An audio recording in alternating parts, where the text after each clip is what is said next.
So all of the artifacts that I'm about to show you came from a very small, isolated place right here in Kentucky.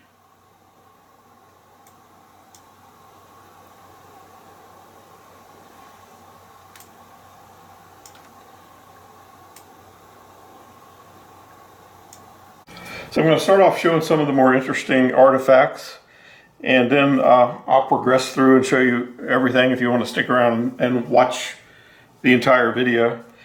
This one here, I believe, is a drill, and it appears to be intact. And I remember exactly where I found that, and I was very excited to see it. I've never seen anything like it. And then years later, I found these other pieces.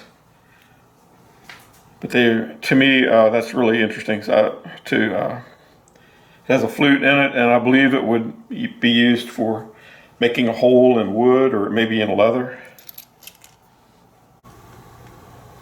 So the artifacts that I'm about to show you all came from this area right here, these two cultivated fields. The larger one is a tobacco field. The smaller one is a garden. And this is a low-lying area. There's several creeks that all kind of terminate and meet together here in this low-lying area.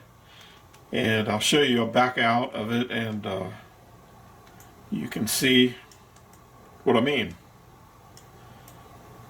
From this area here, these are the two places.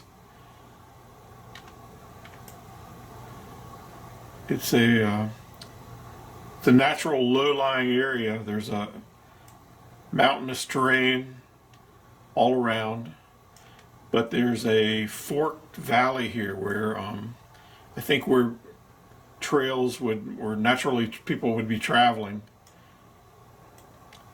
And I believe that is why I found so many arrowheads in the area, and they were actually looking like they were making them in that area. And here's a nice example of an arrow, I think. It has a fresh damage, and that fresh, that might have been 50, 75 years ago, or older, I don't know, whenever they started plowing the fields. And this one's really nice, and it also shows some sign of damage, probably where plows hit it. These were found in a field that was cultivated multiple times.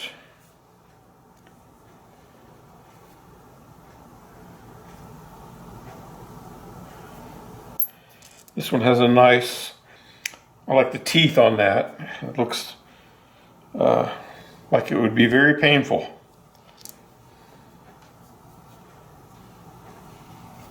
Some of these have a pink tinge to them. Like the stone has a slight pink tint to it. I'm not sure if the camera's picking up on that or not.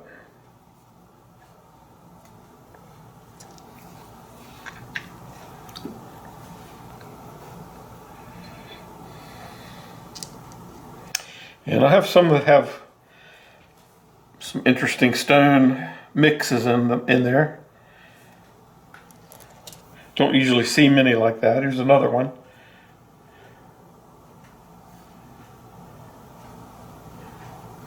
You can see it has some fresh damage, and of course the tip is missing.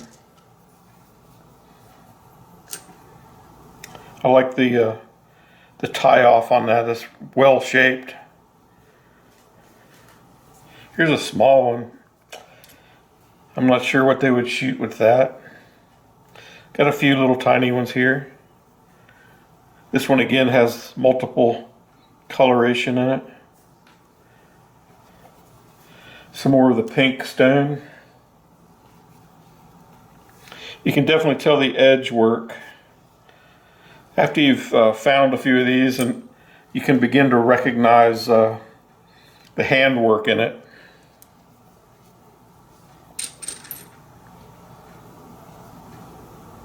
And a lot of the stones, if it's got a grain, I notice it usually goes in this direction instead of that direction. And maybe it has to do with how the stone would work.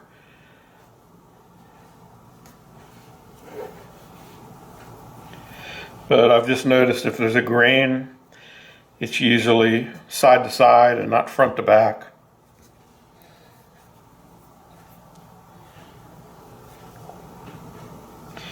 This one has a unique, kind of a beefy back end here, kind of stubby. I'm not sure if that's been broken or not. It appears like it is.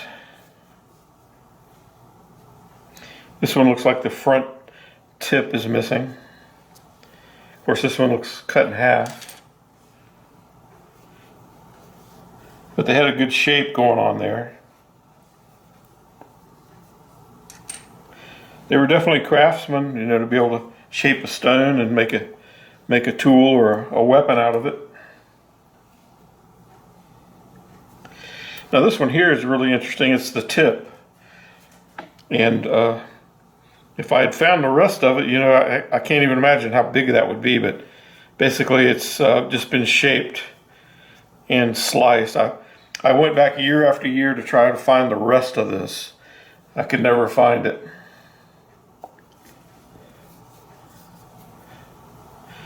But I do know exactly where I found it. This one's kind of odd. I'm not sure if this was actually going to be an arrow or just something they were messing around with. This one's an old shape,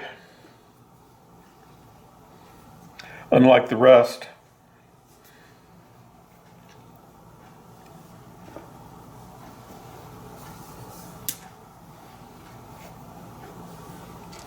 Now I like the shape of this one.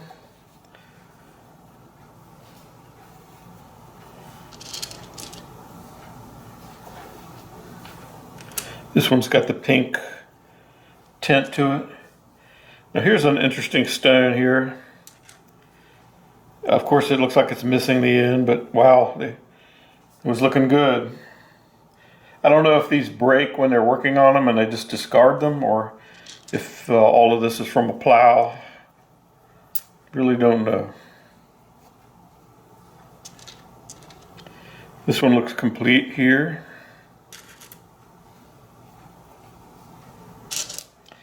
This one, not sure about it. Looks like they didn't quite finish it.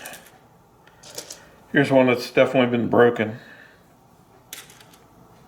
Maybe in two places.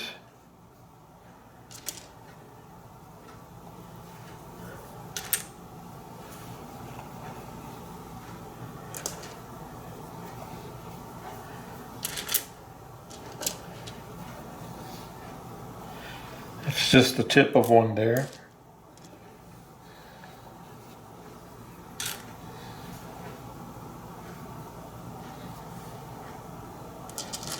Now I like the shape of this one. Very pointed. That to me looks like it would be very effective.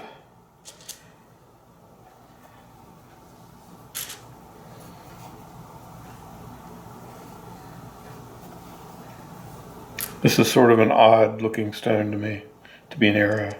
But here's another piece that's almost just like it. And again another. This one again has the grain, one side to side. Here's sort of a primitive looking one. And here's a nice example of an odd one. Looks like it's got a, I don't know if that one would fly very well or not.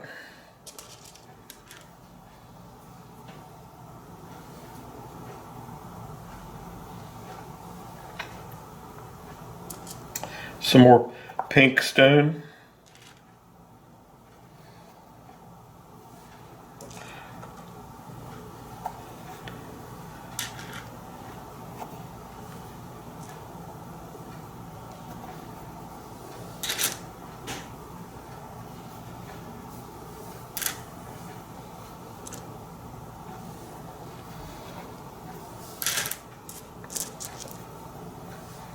There's a nice little one.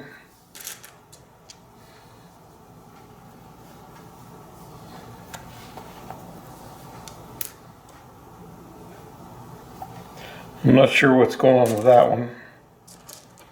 Here's the base of one.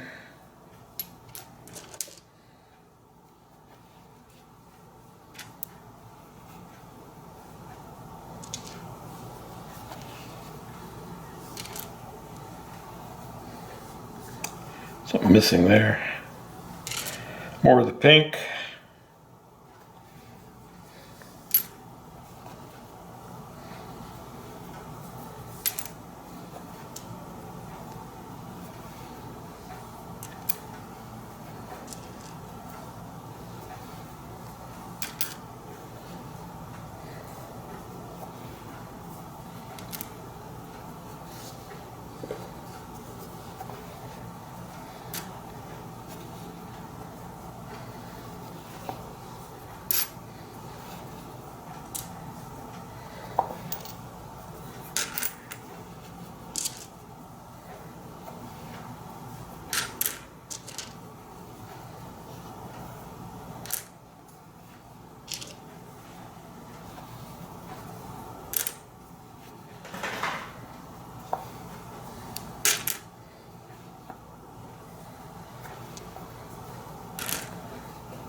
I thought I had a match, but nope.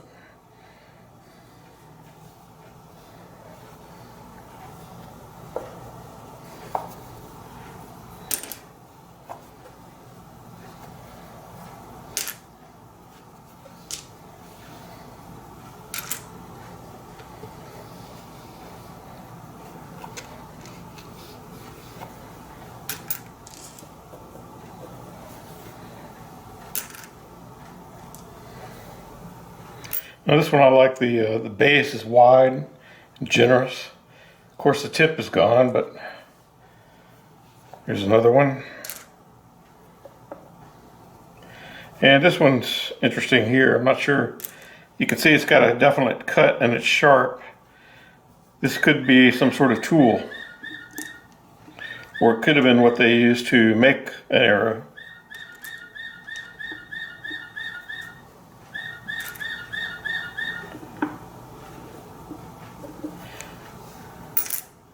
The rest of these just look like they've had some work done on them, but not completed. So there it is, and now I've just got some other pieces here that they look like arrow material, but not an arrow.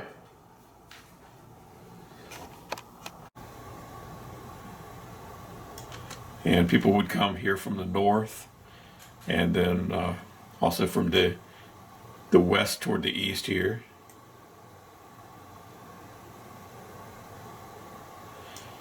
There's a fairly deep creek that runs right along the base of this this mountain here, and this area often floods when there's heavy rains.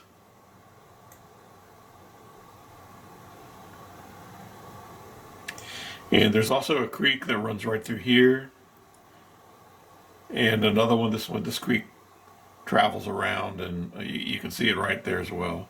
This is a low-lying area, and I believe that's why it was heavily traveled and used by the ancient people. It was naturally a place where they would travel.